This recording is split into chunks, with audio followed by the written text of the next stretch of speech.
আপনারা দেখতে পাচ্ছেন আমার ঠিক পিছনে একটা 12 তলা একটা বিল্ডিং নির্মাণ হচ্ছে।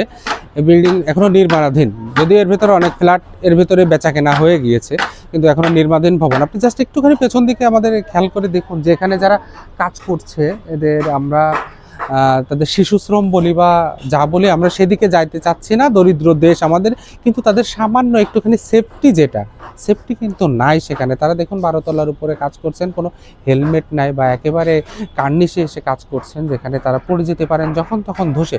এখানে তার কোনো সেফটি বা অন্য কোনো কিছুই নাই, আপনারা দেখছেন।